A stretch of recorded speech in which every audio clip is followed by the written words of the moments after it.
All right, well, good morning. Now that the recording has started, we are here with our Tuesday morning Bible study to continue our study of the book of Genesis. This time out, we are about halfway, not honestly, not even halfway, but we are into chapter 6. And if I have my way, we're going to get through the end of chapter 8 today. Because chapter 7 and chapter 8 are actually of a piece. In effect, chapter 7 is the build up to and execution of the flood. And then chapter 8 is the reverse of the flood. It's the drying up. It's the receding of the water. Basically, everything that happened in chapter 7 is undone in chapter 8 in an almost mirror image of each other. All right. Well, let's get started. But before I do, let me just point out a couple of resources. These are resources that are in the original handout that I emailed to everyone. Everyone except possibly Karen has it. Karen, you may not have it because you came in a few sessions in, and I need to send it to you. And so that's something that I have forgotten to do. So I will make sure that you get that. It's about a 2 or 3 page suggestions for further study, that kind of thing to accompany what we're doing here. 2 of the resources that are mentioned in it are ones that I'd like to especially put out there. Um, while it is certainly true that that it's best if you can follow along the study doing your own reading in a standard version of the Bible, such as the New Revised Standard, which is what I use, and it's I'm biased towards it because it was basically a bunch of Presbyterian seminary professors who translated it, including a few professors of mine from Princeton Seminary who are behind that translation. So I'm a little biased about it. In addition to that, it's always interesting though to accompany that study with some fresh translations. One that I'm really fond of, it's a translation primarily, but there is some commentary, limited commentary as well, is this right here. It's just called Genesis, and it's by Robert Alter, who is a professor of Hebrew and comparative literature at the University of California, Berkeley. Absolutely marvelous translation with, some simple notes right below the translation. It's a really beautiful translation, some good commentary. Robert Alter has also done a translation of the entire Old Testament, which I can recommend to you as well. Now, this I even hesitate to say anything about it. This is a much more technical book. The Robert Alter's for everybody. Okay, I mean, this is one that anybody and everybody would benefit from getting and reading and consulting. This right here is a little more technical. This is where if you really want to know more, if you're inspired to know more about the J source, the P source, the E source that we'll get to in several chapters from now. If you're inspired to know more about those, about where those sources came from, who was responsible for them, the communities that were responsible for them, this book cannot be beaten. This is called The Bible, The Sources Revealed by Dr. Richard Elliott Friedman. And as it happens, not just bringing this up for no reason, but Dr. Friedman is actually a professor of religion here at the University of Georgia. But this is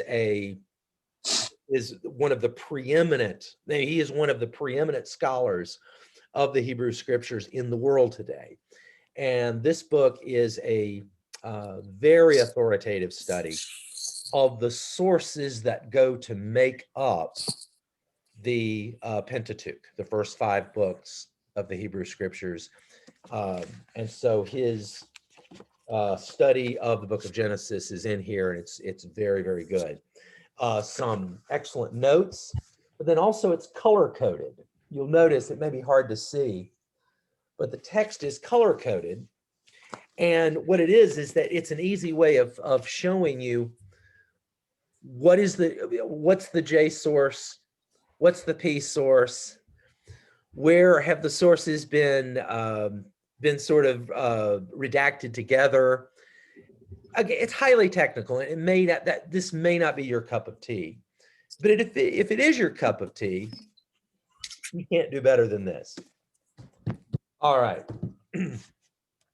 I consulted, and then I try to make some good choices as to whether or how much of that I bring into this, because my intention here is, while it's certainly to make you aware of some of the more technical issues in reading the text and understanding it and understanding where it comes from, our ultimate goal is to transcend that and to talk about the more deep, the deeper human issues that are suggested by the text, and grappling with those. All right, well, let's get started then. Let's continue where we left off. We're in chapter 6. Today we're going to start at verse 9. Okay. Just in the way of a very brief review. The first 8 verses proved to be more than you ever bargained for, huh? Those first 8 verses are packed with cultural significance and frankly some real cultural artifacts that that beg for interpretation, beg for explanation, and we saw that there are deep roots in the ancient Near Eastern context, that things that are brought out here about the Nephilim and all of that. The thing that I want you to really get from last week, I mean, if you remember nothing of the Nephilim or the fallen ones or anything like that, I want you to remember verse 6, because verse 6 of chapter 6 is absolutely central to this entire flood narrative that runs through chapter 9. It's absolutely central, because it's going to come, because this theme is going to come up again. And it's going to be what I will contend is the ultimate point of why this story, why this narrative of the flood is being told in the first place. Okay, in verse 6, and the Lord was sorry that he had made humankind on the earth, and it grieved him to his heart. It grieved him. That's central to the point of the entire flood narrative. It is central to why the story, why this broader narrative is being told in the first place. Because as we noted last week, the flood narrative in Genesis is not original. These are the flood tradition is borrowed tradition. It is coming from more ancient sources in ancient Near Eastern, within the ancient Near Eastern religious milieu. Flood stories were, or the flood story was common. It's kind of like everybody knew it. Everybody had heard of Gilgamesh. Everybody had heard of these traditions. They were just a common cultural inheritance for the people living in that general part of the world at that time. And so when the authors of Genesis wrote of it, they were not making it up out of nothing. They were borrowing traditions that they were familiar with, because they were part of that world in which those traditions were current and were widespread. And so they borrowed them, but they borrowed them not just to certainly not to just knock off older traditions, and also not simply to try to tell you what literally happened a few thousand years ago. They're telling the story to tell you something about God and about Israel and about God's relationship with Israel and with the world. And that is going to be the central focus of this entire flood narrative. It's why the narrative is being told. Okay, not just to relate something that happened in the past, and certainly not to regurgitate traditions that everybody already knew, but to bring those traditions and reinterpret them in light of a message that the writers want people in their own time and their own people, the Israelites, to grapple with about the character of God. All right, so here we are, chapter 6, verse 9. Let us read through the end of the chapter, and then we'll have some things that we'll talk about. These are the descendants of Noah. Noah was a righteous man, blameless in his generation. Noah walked with God.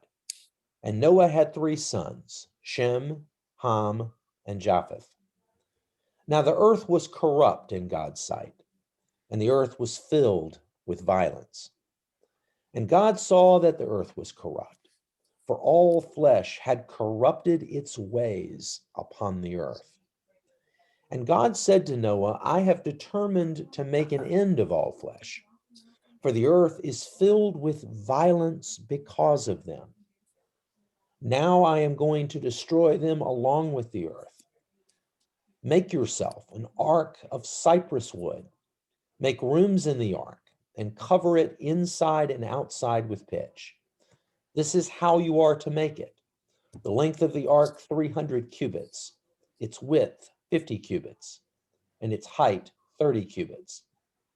Make a roof for the ark and finish it to a cubit above. And put the door of the ark in its side. Make it with lower, second, and third decks. For my part, I am going to bring a flood of waters on the earth, to destroy from under heaven all flesh in which is the breath of life.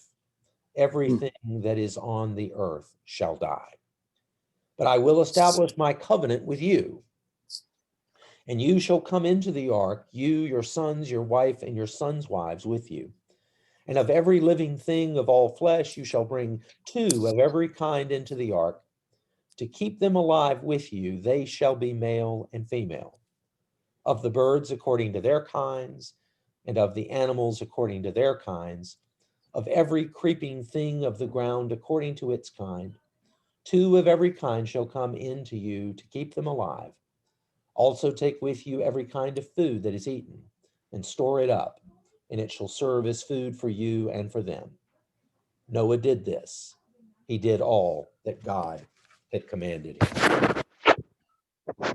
Okay. Well, here we are. Read through chapter 6. Let's talk about some of the things that are brought up here. What are some things that stand out for you? Things that you would want to either think. Well, I think it's Yeah, Lois. I think it's interesting that he gives the dimensions because this is kind of common. I think it was in the book of Ezekiel I was reading just for the fun of it, where they go into all the dimensions of a temple they're supposed to build or something, and it goes on for pages of all this exact, how many cubits this and that. And so the fact that the writer would put in this detailed description, it's just very human and very interesting to me. It is, yes, yes. I think it's very confirming that all along the way, God says, but I'll be with you. And I'm sure as Noah started doing this, people were probably thinking he was a nut. And so therefore, he keeps confirming him and saying that I'll be with you and I'll my covenant will be with you. And so it's very assuring, I would think, to Noah to have that said, or have that verbalized. And the dimensions of the ark. I mean, it's like I'm in effect, I'm building a home, and I have thought through the specifications for this, you know, and here's these are the dimensions. This is what it's supposed to look like. This is just kind of a really side, not even a tributary, and just a very small riff on Lois's comment about the dimensions. And the dimensions when they had the Ark of the Covenant were also extraordinarily specific. Yeah, very. And there isn't an exact correlation in time, but you keep bringing in the Mideastern flood stories. It's curious that the whole Eastern early Buddhist habit of thought, habit of being, were just continual lists and very specific categorizations in listings and naming in infinitely specific ways, kind of like, you know, laying out these measurements in these three different examples you talked about. Yeah. And this doesn't have anything to do with the poignancy to me of the Yahweh trying to convey to his people in their time of suffering the nature of a God who experiences heartbreak and sorrow as well as fury. So it may not surprise you to learn that this section verses what for us are verses 9 through 22, what we just read, that this comes to us from the priestly source. This is not the Yahwist speaking here. This is the priestly source. This is the same people who brought you Genesis chapter 1, outlining the days of creation, and this happened on this day, and this and this. The very precise genealogies. That is a mark of the priestly writer. The priestly writer is very much into detail and into lists and specifications. The same people who tell you how big the ark is, exactly how big it is, are exactly the same people who are interested in how big the temple is, and you know what the specifications of that are. It's the same people, and it does ultimately go back to it does go back to the place that human beings are to occupy is to be a proper home for God. God is that this is a human home, but this is God's proper home. This is where God belongs. God belongs in proper relationship with us. And so, you know, the priestly tradition is very concerned about those things being just right. And so you have these very exact specifications on the ark. Sometimes people ask, you know, what is a cubit? You know, something is, you know, what are the dimensions? Again, they're 300 cubits, 50 cubits, height 30 cubits. A cubit is traditionally the distance between the elbow and the fingertip. So in the end, you know, on an average human body, it would come out to about 18 inches. Okay, so 1.5 feet. So if you look at, you know, if it's supposed to be 300 cubits long, you're looking at probably about 450 feet is the length of it.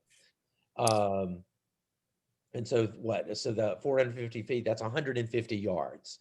So think of a football field plus another 50 yards. That's how long. Think of Sanford's the between the hedges, Sanford Stadium. Think of 100 yards plus another 50 yards. That's how long the ark is said to be. And then of course it's built with decks and so forth. But yeah, Lois, to go to something, Lois, that you said, yeah, you read in Ezekiel during the exile, Ezekiel is writing about the specifications of the temple to come, and that it's, oh gosh, it does. It goes on for days. I mean, or for pages. I mean, it goes on for pages, page after page of just so precise, so exact.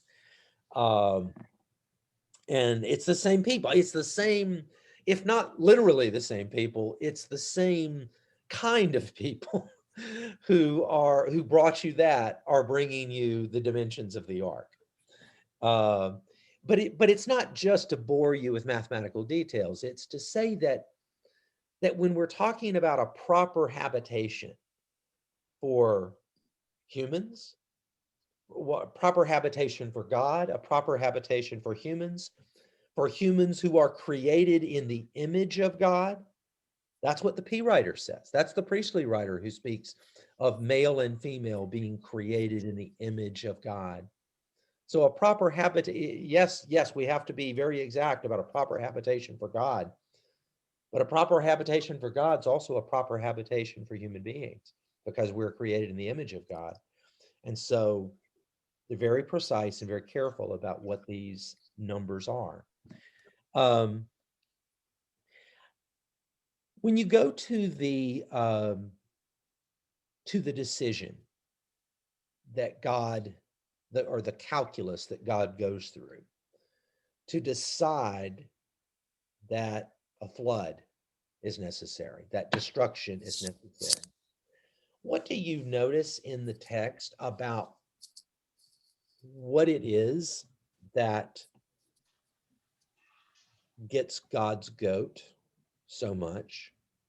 What is it that God is calling out? It's the violence. But Violence. Yeah. Made me think of our time. Yeah. It's repeated twice, and it's repeated in such a way. I mean, I couldn't tell you what the effect in Hebrew is. Not that I have never read this in Hebrew, but it was a long time ago. It's been quite a number of years since that happened.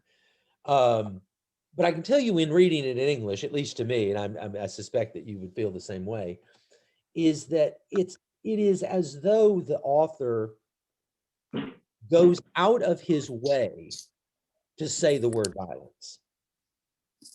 He could have said something else. He could have said things are messed up. He could have said that there's lots of sin going on. People are breaking my commandments everywhere. Things, he could have put it in another way, but it's specifically violence that is attracting the divine ire so much. Verse 13, I have determined to make an end of all flesh, for the earth is filled with violence because of them, or because of the corruption that they are practicing and that they are spreading. The effect of that corruption is violence, with the suggestion being that violence that goes all the way back to Cain murdering Abel, that this is a corruption of the human condition. This is not the way it was meant to be. And then, we saw how we go from, in the earlier chapters, how the author goes out of his way to say that you go from Cain, the first murderer, and then you go to his descendant Lamech, multiple generations later, and he's suddenly bragging about how he's killed someone just for causing him injury, and that if Cain is avenged sevenfold, I'm avenged 77-fold. This is a boast. Like you should be impressed with me. You should fear me. You should be impressed with me. I am something because I am avenged 77-fold if somebody even insults me, and this is celebrated by him. And this is the father of Noah. I mean, this is the father of the guy who in the narrative then is presented as, the harbinger of a new beginning, of a new start. That's how bad it had gotten. And it's something I said last week. Naturally we cringe a little bit at the language of God speaking about destroying all flesh, destroying every life there is. And while I can't just sit here and say, oh, that's wonderful. Of course, that's exactly what God should do. Obviously I'm not going to try to defend that, but I am going to say that if you go back and you remember just how much pain, and this is key, how much grief and pain the singular act of Adam and Eve eating the forbidden fruit, or the grief and pain caused God by Cain murdering Abel, singular acts of disobedience in the first case and of violence in the second case.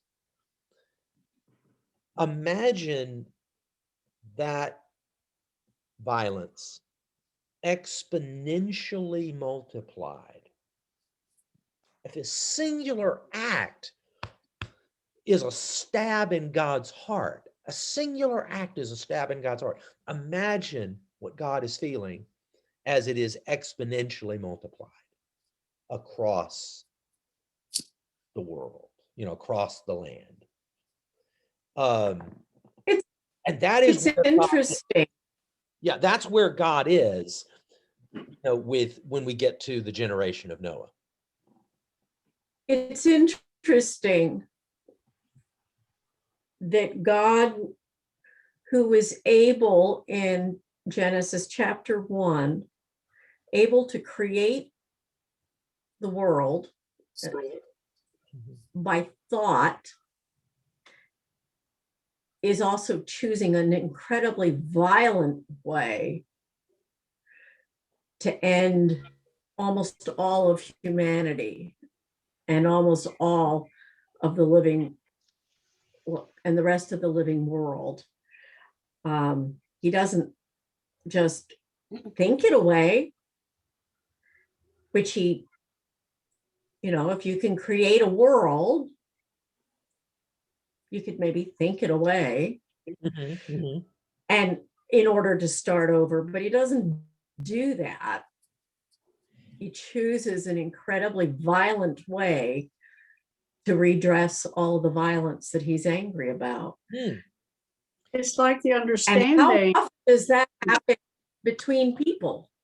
Let me say that what he does, we're going to see this as we get a little further into, as we get into chapter 7.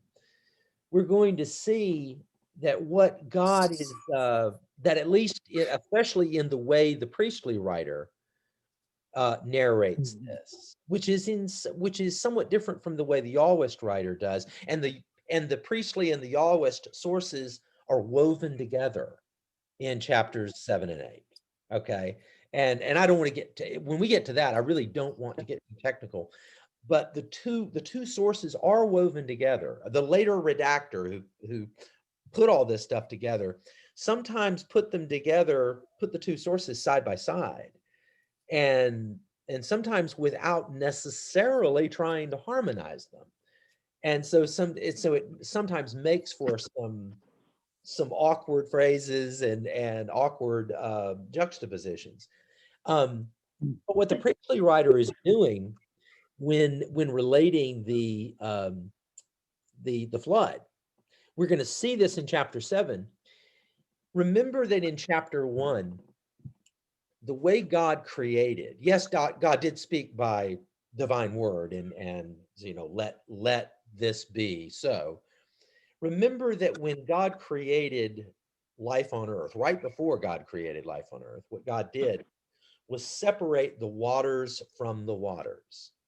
You'll remember that when God created the earth and the sky. And originally, everything is watery chaos, right? This is chapter 1. Everything originally is chaos, the spirit moving over the face of the deep. God said, let there be light. And then God said, let there be a firmament in the sky that separates the waters above the firmament from the waters below the firmament. Okay? So in other words, if everything's watery chaos, and then God does this, what happens is there's waters here, and there's waters here. There's space in between. Okay. What has been created is space for life to come into being. And the first life that comes into being, I believe this is day 3, when God calls into being sea creatures swimming in the waters below. But then God separates, with the waters down here, God separates the waters from the land so that dry land appears. Okay. And then God creates the creatures to occupy the land. Bottom line is that in the first 3 creative days, God is creating space. God is creating room, habitable space. And then on the 4th, 5th, and 6th creative days, God fills spaces. Okay, so what you've got is you've got waters below, waters above. You've got sky, you've got earth. This is the priestly source that describes cosmology in this way. What happens, and we'll see this in chapter 7, just a few minutes. What happens when the flood occurs is that waters come up and the windows of heaven open and waters come down. So waters come up, water comes down. In effect, undoing the creative act that created the space. You see my point? And that's how the priestly writer describes the flood, is that whereas God before created the space for life to flourish, now what God is doing is undoing that. That God is undoing the creative act. So the destructive act is literally the reverse of the original creative act. Okay. And I'm not going to, and I can't deny that, yes, that's a violent thing. Absolutely. But just conceptually, it is meant to be, the priestly writer is conveying that it is the undoing of the creative act of before, of making space, and now literally unmaking space. Okay. And the writing of the story, whether it's by the Yahwist or by the priestly writer in this case, the writing of the story is a creation of human understanding. Yes. And human word and human perception. And so this movement that Wendy mentioned, from creation by thought or word to active destruction, this God capable of both, is like a continuing narrative of the changing understanding of the God that's being described. Right. And one of the things that's absent to me in the destructive act, whether it was Adam or Cain or the flood, is that those were spontaneous. Those were eruptions where clearly, at least in the way the narrative goes, both in the creation story of the priestly writer and in the flood story, there is pausing and consciousness before the eruption of destruction. Yeah. No, that's right. Now, there's one other thing in the way of destruction that's important, and we'll see this again. We're not there yet, but we'll see it. But I want to bring it up so that you'll notice it when we get to it. There's the idea of undoing the creative act. There's also, in the Yahwist language of remember how in the priestly source in chapter 1, male and female are created by by the word of God, by the voice of God speaking them into existence. Whereas in the J writer, in the Yahwist source, God actually takes dust and fashions the first human. And then what does he do? He breathes the breath of life into the dust, and he becomes a living being.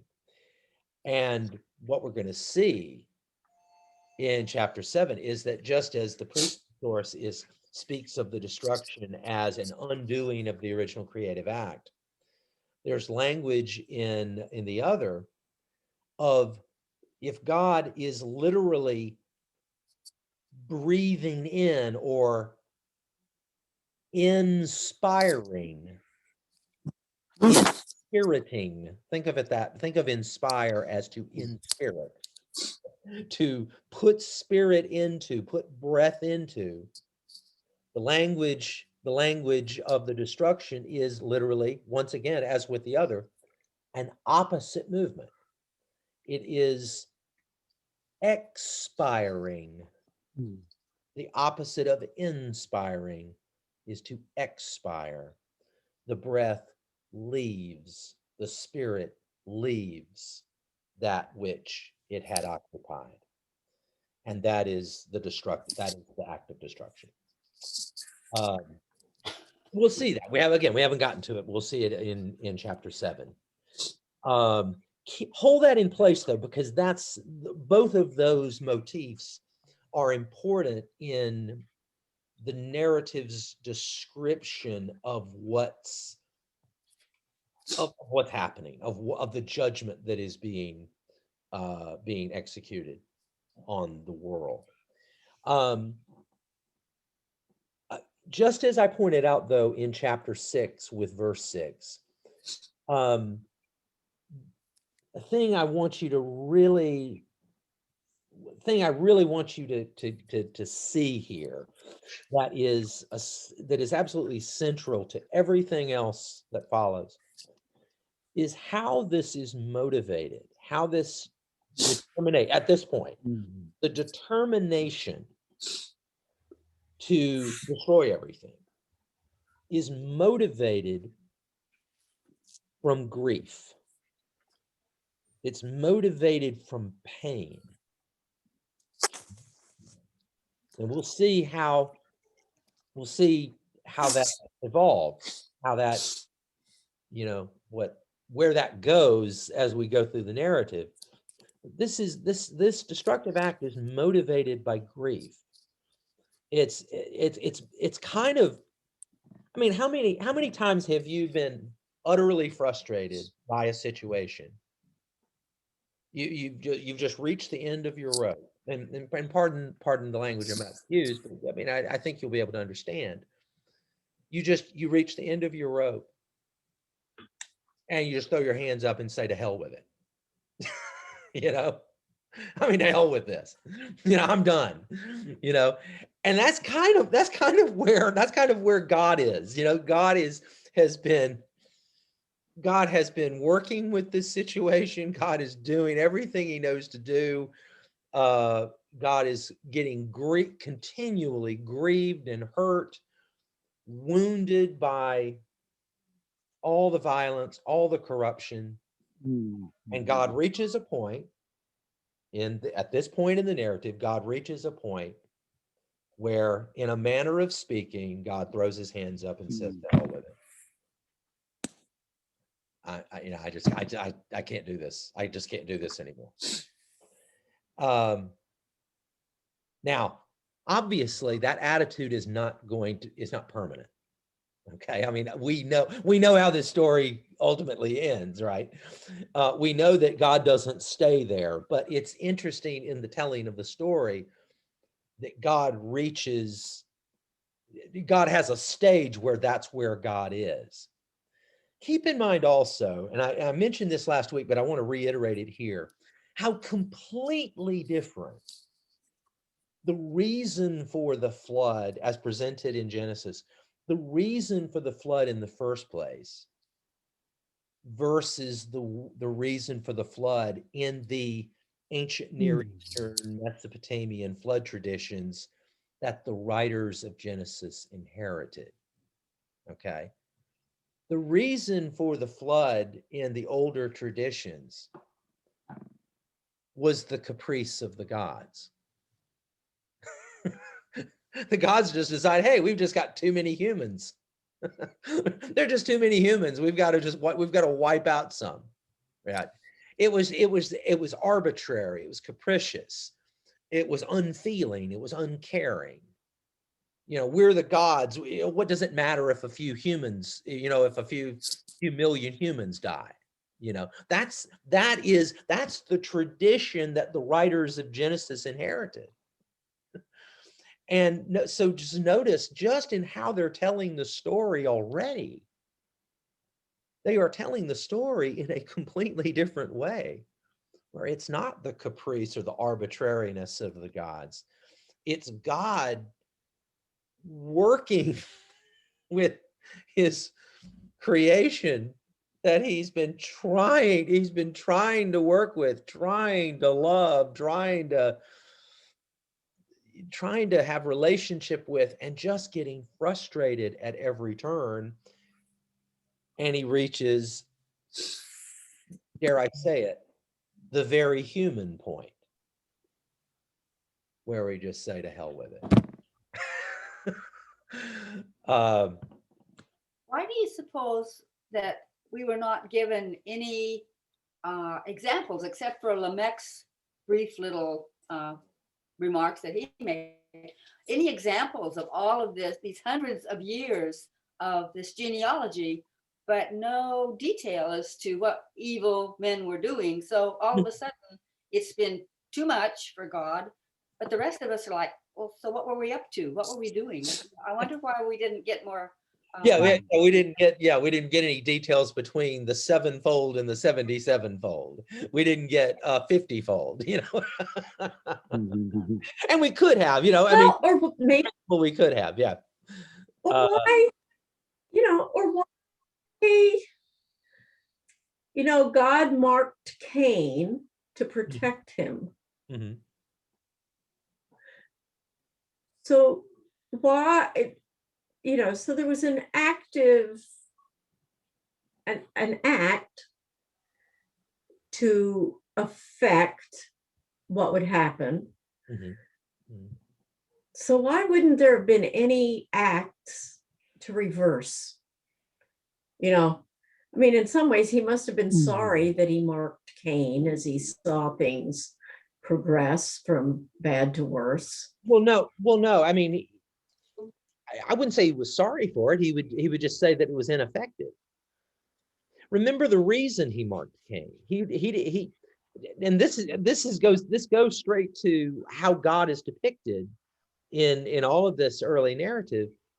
God marked Cain not to punish him, but to save his life.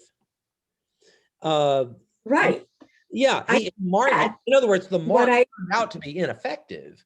Oh, well, it was effective for Cain, but the point is that what God was trying to do is that, yes, Cain murdered someone. What God was trying to do is to mark Cain so that retribution would not be put on Cain. In other words, the act of violence that he committed would not then give birth to a retributive act of violence. He was trying to stop the cycle. Right. Right. And I get that. Okay. But it sort of begs, but I'm still curious, and it's not an argument, it's a curiosity. So he puts its mark on Cain to save him and to interrupt the cycle. Surely it did not take all those thousands of years and generations to figure out that it hadn't worked. Patience. And so why didn't he try a different intervention? Well, we don't know that he. I mean, that's what we do with our kids or our dogs or whatever, this didn't work, so I'm going to try something else. Right. I Yeah. find it a curiosity. Yeah, there's a lot. I mean, and again, we're speaking within the contours of the narrative. Yeah, there's if you were doing like a TV series of this material here in Genesis, you could do like an entire mini series on the generations between Cain and Lamech. You could do it an entire unspoken narrative backstory on the generations, going from there to there, with things getting worse and worse, as they go along. And for one reason or another, the authors didn't see fit to fill those gaps in, only to say that it was pretty bad here. God tried to do something about it. Next thing we know, we're 7 generations later, and it's just gotten out of control. It's crazy. And so here we are. So we've reached a point where God is just kind of throwing his hands up, but the frustration is born out of it derives from a tremendous kind of grief, a tremendous sadness, a divine pathos, if you will. All right. Let me make one other comment before we start reading in chapter 7. Oh my gosh, already 11:20. Oh, gosh, we get going and we love what we're talking about. And we just go crazy. Okay. Let me point out, let's look at verse 19, if we will. Verse 19.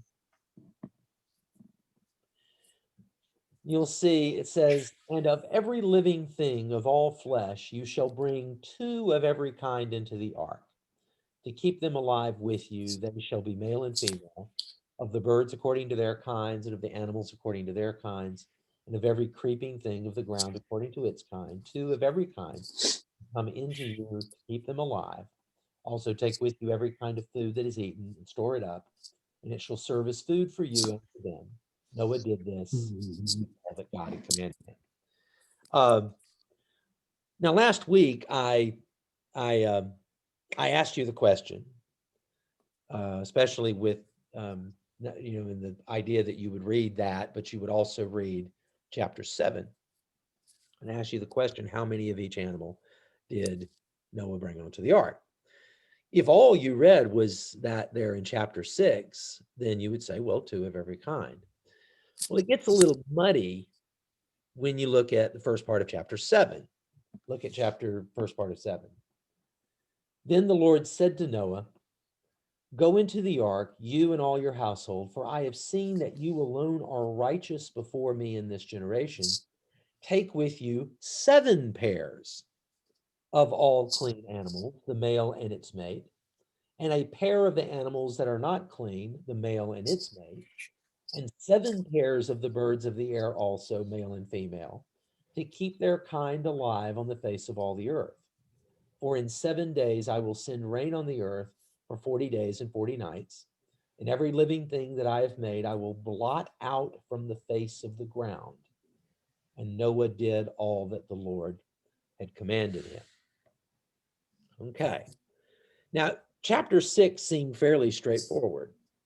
And it's the way, if you've ever had a child or grandchild and you were doing the nursery and you, for reasons that are unfathomable to me, you would come up with a Noah's Ark theme for your child or grandchild's nursery, notwithstanding some of the horrible things that happen in the story. Okay. Aside from that, you brush all that aside and you do the nursery in this. The way it's always depicted is that 2 of every animal go into the ark, 40 days and 40 nights. And that is the priestly source account of what happens.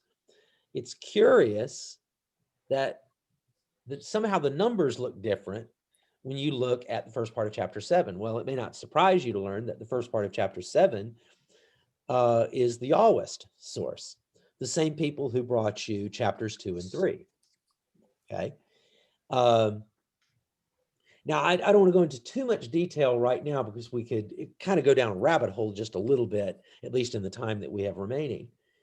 But you remember how at the end of the flood story, the thing that Noah does when he gets out of the ark is he makes sacrifices. Um, the source that tells you about the sacrifices is the Always source. It's the source that tells you that Noah took 7 pairs. It is not the source that tells you that Noah took 2 of every kind. Okay, that source has a different ending, which the redactor later on, is trying to weave together and trying to tell as one story. Sometimes more successfully than at other times. But I bring that up not to make some big theological point out of it, but just simply to say that that's something that that as the later redactor was weaving these sources together, it was something that he was thinking of as he was trying to deal with little numerical discrepancies here and there between, like where would the animals come from if he's making sacrifices at the end? Where are they coming from? Well, they're coming from the fact that in that account, it was 7 pairs of the clean animals that were brought on. And it's clean animals that you would be sacrificing, right? Okay. Okay, so with that, we've still got just a little time. Let us read the first little bit of chapter 7. Clearly, I need to give up on my grand ambitions. Okay. Well, hello. What's that? You've known that a long time now. Yes, you would think I would learn. I'm usually, in most things, I'm a fairly quick study, so you would think I would have learned that by now. All right. Well, let's look at chapter 7 then. Okay, so chapter 7, verse 1. Then the Lord said to Noah, go into the ark, you and all your household, for I have seen that you alone are righteous before me in this generation. Take with you 7 pairs, as we've seen, of all clean animals, the male and its mate, and a pair of the animals that are not clean, the male and its mate, and 7 pairs of the birds of the air, also male and female, to keep their kind alive on the face of all the earth. For in 7 days I will send rain on the earth for 40 days and 40 nights, and every living thing that I have made I will blot out from the face of the ground. And Noah did all that the Lord had commanded him. Verse 6. Noah was 600 years old when the flood of waters came on the earth. And Noah, with his sons and his wife and his sons' wives, went into the ark to escape the waters of the flood. Of clean animals and of animals that are not clean, and of birds and of everything that creeps on the ground, 2 by 2, male and female, went into the ark with Noah, as God had commanded Noah.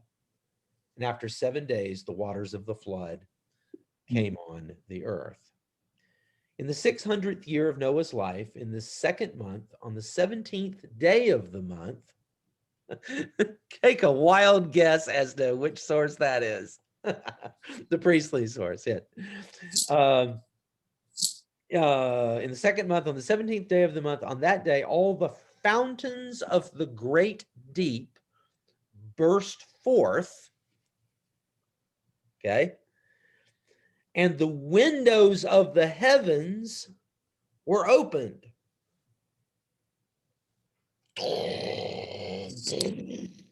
Okay. Water below, water above, and all that. All right. The rain fell on the earth 40 days and 40 nights. On the very same day, Noah with his sons Shem, Ham, and Japheth, and Noah's wife, and the 3 wives of his sons entered the ark, they and every wild animal of every kind, and all domestic animals of every kind, and every creeping thing that creeps on the earth, and every bird of every kind, every bird, every winged creature. They went into the ark with Noah, 2 and 2 of all flesh, in which there was the breath of life. And those that entered, male and female of all flesh, went in as God had commanded him, and the Lord shut him in. I'll continue. The flood continued 40 days on the earth, and the waters increased and bore up the ark, and it rose high above the earth. The waters swelled and increased greatly on the earth, and the ark floated on the face of the waters. The waters swelled so mightily on the earth that all the high mountains under the whole heaven were covered. The water swelled above the mountains, covering them 15 cubits deep. And all flesh died that moved on the earth, birds, domestic animals, wild animals, all swarming creatures that swarm on the earth, and all human beings, everything on dry land and whose nostrils was the breath of life, died. He blotted out every living thing, as in, this is where blotted out, this is where the language here can be thought of as expiring, where God is taking the breath away. He blotted out every living thing that was on the face of the ground, human beings and animals and creeping things and birds of the air that were blotted out from the earth. Only Noah was left and those that were with him in the ark, and the waters swelled on the earth for 150 days. Okay. Now, again, without going into detail, because I really don't think that belaboring this point really serves our purpose. But if you were to consult the Friedman book that I referred to before, you would see that this chapter, in terms of what verses belong to what source, you would see that it's kind of a patchwork. You would see that it's that the later redactor has taken these sources and really has attempted to weave them together, to bring them together into one narrative, using the two different sources that he has at his disposal to tell one story. I don't know if you've ever, I can only use a metaphor from an example from what I know best. And that is that if I'm writing a sermon, and I don't particularly care if the sermon is a truly original sermon, that is to say, where I'm just writing it out of nothing before, and I just write something original, versus a situation where I'm writing a sermon where I want to use material that I've already created. Okay. And especially if I use more than one sermon, like I'm writing a new sermon, but I'm using, say, 2 old sermons that I'm borrowing from. I'm borrowing from each of them to create a new sermon. And let's just say for the sake of argument, that the 2 old sermons covered a lot of the same material. Maybe not in exactly the same way. Maybe they were 2 different sermons on the same passage, say. And now I'm writing a new sermon for a different situation, but I want to draw on my 2 old sermons. And so I'm borrowing material from this sermon. I'm borrowing from stuff from here, some stuff from here, but then I'm bringing them together.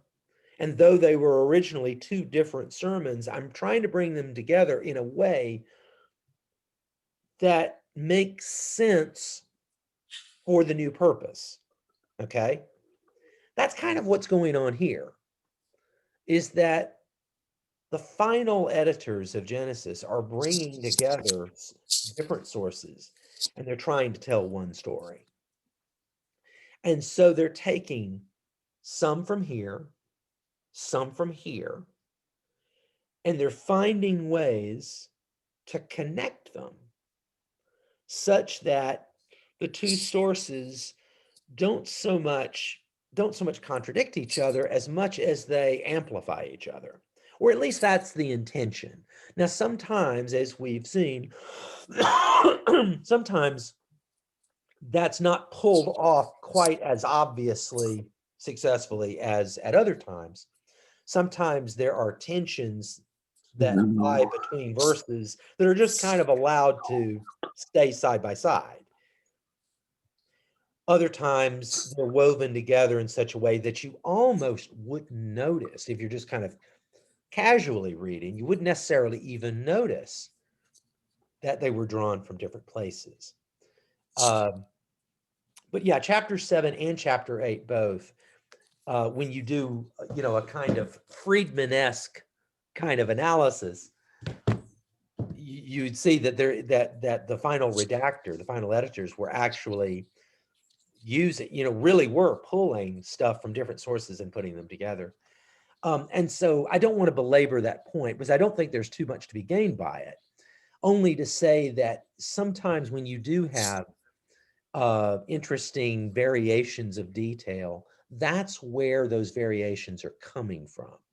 It's because they literally originally are coming from multiple hands. And sometimes those variations are allowed to stand side by side. But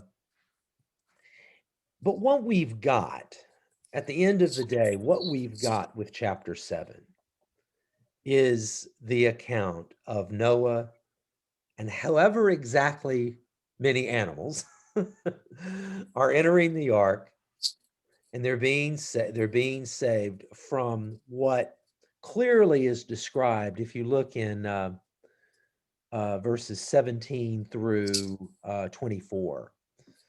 A truly horrific scene in which both original sources have their own ways of describing the destruction that's going on. From the priestly source, we get the image of the waters below and the waters above coming together and resuming the watery chaos that existed before the divine creative acts of Genesis 1. And so literally undoing creation.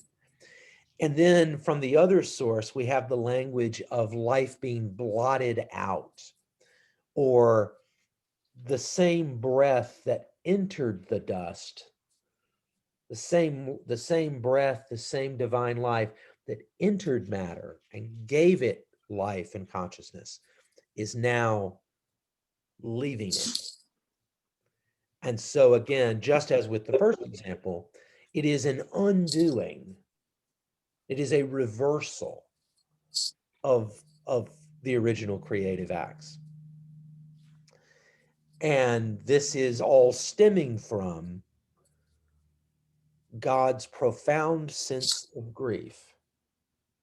Perhaps if you could even look at it. I mean, if we're going to do a little sympathy for God here, we're going to look at it from that perspective. This is, yes, it is God's frustration. It could also be seen as God's sense of failure. That God tried something and it didn't work. I tried, I did the absolute best I could.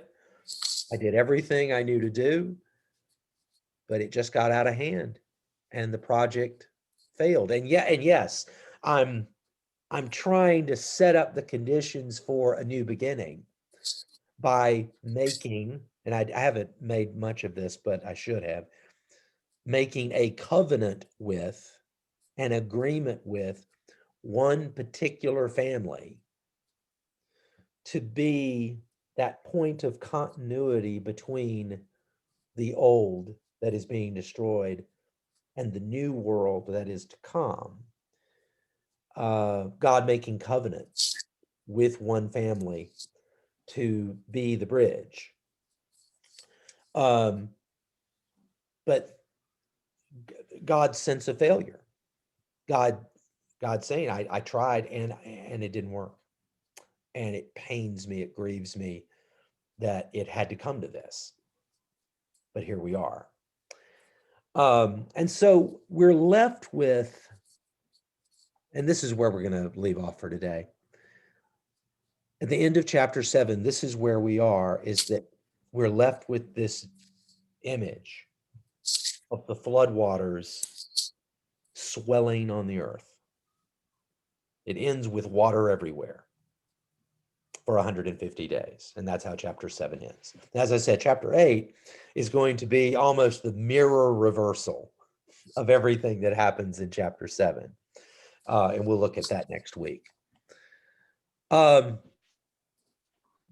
Again, the thing I want you to really hold in your mind, though, is this image that we saw in 6 and in 7 of the divine pathos, the divine grief that has brought this event on in the first place. And it's a grief that is going, as we will see, and as we really already know, it's a grief that is going to find a certain kind of resolution. The point is that, I guess the final point that I want to make about all of this is that the reason this story is being told is not to narrate something that happened in history. It's to tell us something about God in God's dealings with the world, and specifically within the continuum that ultimately leads to the foundation of the people of Israel. It's to tell us something about God. And to sum up chapters 6 through 9 would be to speak of the long suffering of God and the ultimate triumph of God's loving purpose for creation. Yeah. That's how I'd put it. That's how I'd put it. All right. Any thoughts, comments, questions? I would just say that, and I've only begun the Brueggemann book, but I'm just so struck by what a difference it makes if the community, and that's what Brueggemann, if the community, reading, marking, learning, and digesting these scriptures, if the community sees their God as the suffering, grieving God, or sees their God as the God who is wrath. Right. I mean, it makes it's like it's the tipping point, and and on which side, which God comes through this has everything in the world to do with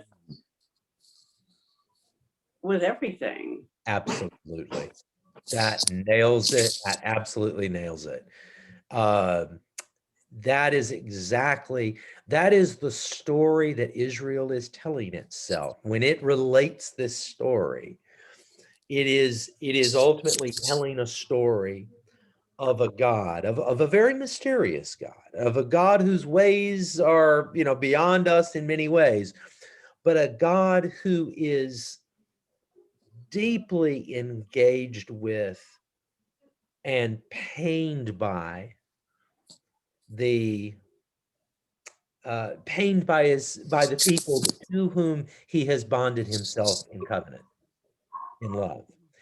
And that makes all the difference in the world when God is presented, when Israel tells itself, when older people tell younger people that this is the God that calls us into relationship. It is this God that we are speaking of, a God who grieves, a God who suffers.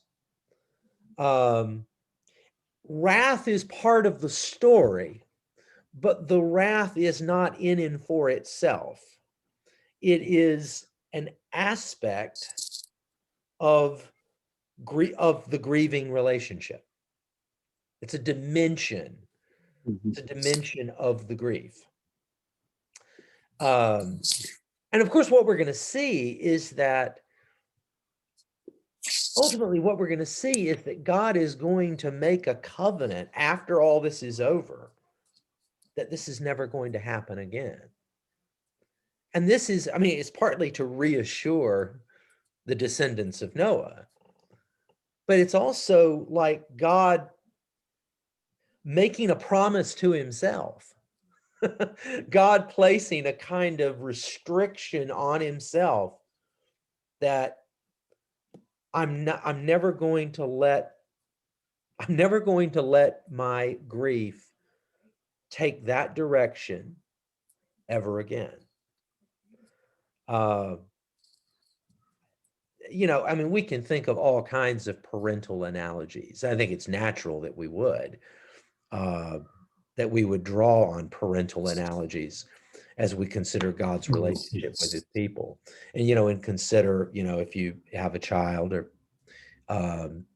you know, and the child, you know, we don't have to belabor the point, but I mean, a child who maybe is more difficult, you know, or the relationship is more difficult, or, you know, it's just that your child is a source of pain, in addition to perhaps being a source of joy, but also being a source of pain. And that, you know, just imagine all the feelings that you would go through. I mean, I've had pastoral relationships with those who are the parents of kids who have been addicted to drugs for many years, you know, for instance. And just in the conversations that I've had with those parents, you know, they felt it all. They know what it is to forgive. They know what it is to throw up their hands and say to hell with it. I mean, they know what it is to feel those kinds of emotions, you know, and it's as though in telling the story of God, what we are finally being told is that God is that parent who loves you, who takes joy in you, who grieves with you, grieves because of you,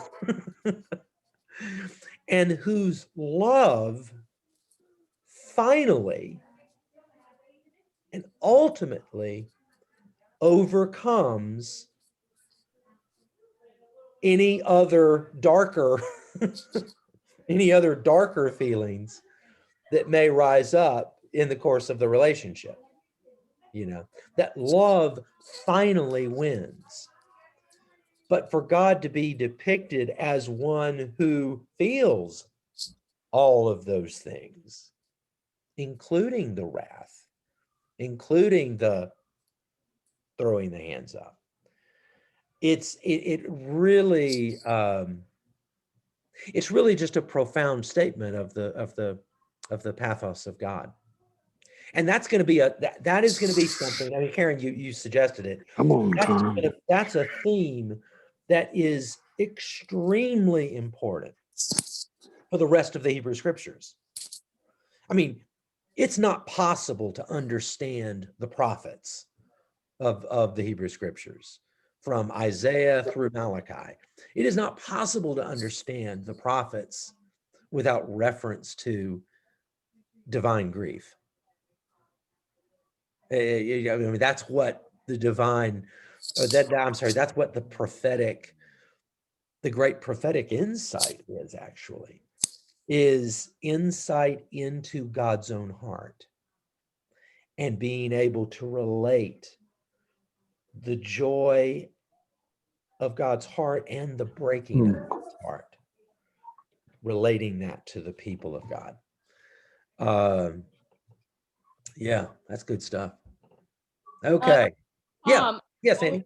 Richard Rohr this week, and there was a statement that stuck in my mind. He said, spirituality is basically a matter of what you do with your pain. Mhm. It seems to me we're we're having a God here who's depicted as quite fundamentalist at this stage in his development. I know he's feeling pain, but that's what the fundamentalists of every ilk feel as well, whether they're Muslim or Christian or whatever, you know, and how you deal with your pain is pretty important. Well, that's but see, that's the thing, is that fortunately the story doesn't end with chapter 7. So there, what we're seeing is a God who continually evolves in his Right. deportment and his thinking and his feeling and all of that. Right. That's the thing. That's Is that, very human to me. yes, it is, and that is the intention of this is the intention of the writer, is that God is depicted as, you know, on a much grander scale, but as one who struggles with his people the way a parent would struggle with a child, you know.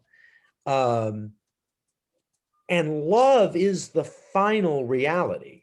It's the final thing that undergirds the entire story. But just because that's true doesn't mean that there's not a whole bunch of other stuff that comes into it, you know, and it can involve pain and anger and, you know, all of those things. No, I love what you said, Sandy, about Richard Rohr, because I think he's absolutely spot on.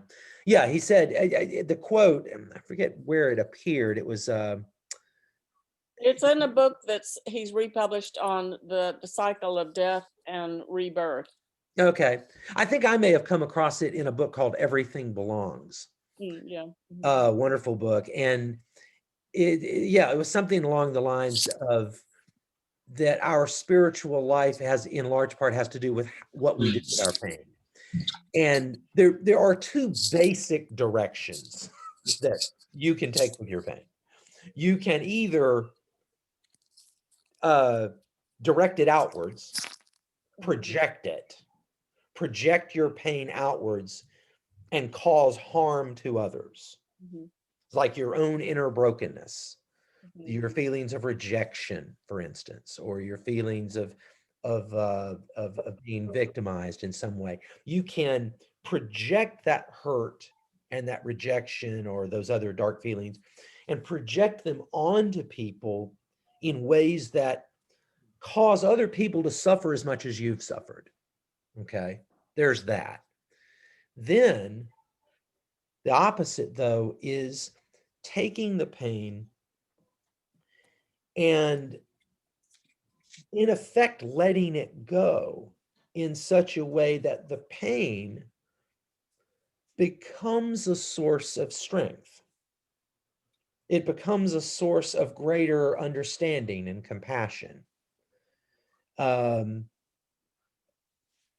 know, when I look back, when I look at the people that I've known in my life, the people that I have experienced in my life as some of the greatest saints of my life, the people that I've revered as just people of compassion and wisdom and so forth, those people have hardly lived trouble-free lives. More often than not, those people who I see as fountains of compassion and wisdom and strength, they are people who have lived anything but easy lives. They've been through trial. They've been through hurt. They've been hurt. And yet they've allowed their pain to become a source of, not of lashing out, but a source of greater understanding, a source of a greater capacity for forgiveness. You know, I know in my own life, and I won't go into the details, but I know that some of the things that I've experienced in my life that have been very, very painful. And I wish I could say that, yeah, I jumped right to the processing of the pain and compassion. I wish I could say that was true. It wasn't. But I will say that over the long haul, over the long haul, that the greatest pains of my life have ultimately had the effect of making me more patient with other people. That when I encounter other people's failures, I think that was me. You know, I mean, yeah, I've been there before. You know, I hear you. You know, or when someone, you know, confesses to, you know, something that they're ashamed of, you know, and I go, yeah, man, I know what you're talking about, you know, and rather than judging them, you know, rather than having the reflex of judgment, having the reflex of, yeah, I hear you. Yeah, boy, the thing you're so wonderfully describing would be like the third way. That is the way of the transformed heart, or Walter Wink's The Third Way. I just don't want us to forget the danger of the dichotomy of either projecting it outward or turning it inward in destructive ways to ourselves. Because what you're describing is the third way that leads to life because of transformation. But just as we can project outward and cause great harm, we also can turn it inward and cause great harm. Yeah. So what you're describing is the third way that leads. Yeah. And this is where it's precisely here that I want to say, and this will be like my last point before we sign off. But the point that I want to make here is that consider how much in this language of God, this language of what God is going through, consider how much psychological insight the writer of this has to have, how much knowledge of human nature, and just, you know, the workings of the soul and the mind and the heart, how much that person has to have in order to write of the things that he's writing about here, and to, you know, and yes, to present God in this, you know, rather human way, this quite human way, actually says, yes, it says certain things about God in the narrative sense, but it actually has a lot to say about human nature as well. And offers us, as if we've said in other studies in this series, gives us profound fodder to reflect on the human condition. So yeah. All right. Well, we need to sign Well, I off. suppose that if we are made in the image of God, it wasn't just looks. That's right.